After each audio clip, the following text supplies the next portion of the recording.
अनुसूचित जमातीतील धनगर समाजाचा समावेश करू नये, एकलव्य संघटनेची मागणी। सध्या सर्वत्र आरक्षणावरून आंदोलनासह उपोषण चालू असून धनगर समाजाने देखील आम्हाला आरक्षण द्यावे अशी मागणी केली आहे। मात्र धनगर समाजाचा अनुसूचित जमातीमध्ये समावेश करू नये अशा मागणीचे निवेदन येवल्यातील एकलव्य संघटनेच्या वतीने तहसीलदारांना देण्यात आले। तरी अनुसूचित जमातीमध्ये धनगर समाजाचा समावेश करू नका अशी मागणी आदिवासी बांधवांकडून होताना दिसत आहे। हा विकसित झाला नाही। ज्या सरकारकडून आदिवासीचा जो निधी येतो हा आदिवासींपर्यंत पोहोचला जात नाही, तो कुठंतरी गैरप्रकार हा वापरला जातो, वळवला जातो। म्हणून आदिवासी आजही जंगलामध्ये दर्यामध्ये राहणार आहे, म्हणून त्याचं आज रोजी आर्थिकदृष्ट्या कोण हा विकसित झालेला नाही।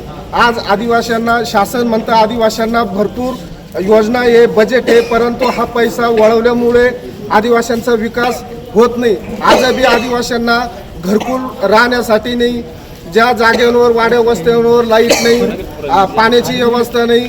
म्हणून सरकारला सांगू इच्छितो की धनगर समाजाचा जो GR आपण काढणार आहे तो काढू नये, कारण आदिवासी हा आजही विकसित झालेला नाही। जय आदिवासी।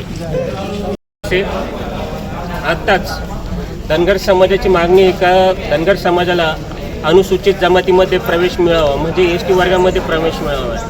आणि धनगर समाज आमच्या आदिवासी समाजाला म्हणतो, ज्या समाजाचं तुम्हाला आरक्षण पाहिजे त्या समाजाविषयी म्हणतोय का आदिवासींचे काय अवकात आहे? अरे आदिवासी जे तंट्या तात्या बुलब्या नाईक असतील, फौजा नाईक असतील, राणापुंजा भिला असेल, राघोजी भांगरे असतील, राणी दुर्गावती असतील, ह्या महापुरुषांनी देशाला स्वातंत्र्य मिळवून दिलं आणि त्यांची तुम्ही अवकात काढताय।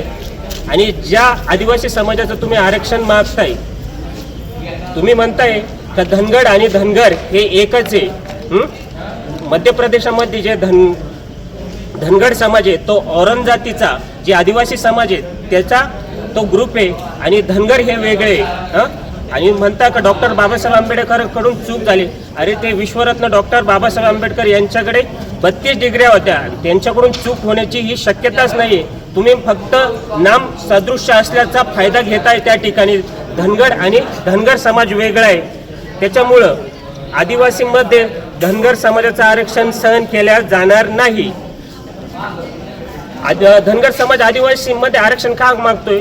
का आदिवासींच्या नोकऱ्या भरपूर खाली पडलेल्या आहे। आम्ही मागणी करतोय का पेसा अंतर्गत आदिवासी समाजाचे जे मुलं शिकलेले आहेत पेसा अंतर्गत त्यांना तुम्ही नोकरी द्या, पण हे शासन त्यांना नोकऱ्या देत नाही। आणि उलट आमच्याच बोकांडी म्हणतंय का आदिवासींमध्ये आम्ही धनगर समाजाला GR काढू आणि धनगर समाजाला आदिवासींच्या सुखसुविधा किंवा आरक्षणामध्ये सवलत देऊ। अरे आज आमची मुलं आत्ताशी कुठं शिकलेले सवरलेले आणि ते कुठं नोकऱ्या लागताय, शिक्षणाचा गंध आत्ताशी आम्हाला समजतोय। त्याच्यामध्ये तुम्ही आमच्या ताटातल्या लगेच दुसऱ्याच्या ताटात देताय म्हटल्यानंतर हे सहन केल्या जाणार नाही। त्याच्यामुळं म्हणतो का धनगर समाजाला आदिवासींमध्ये आरक्षण मिळणार नाही।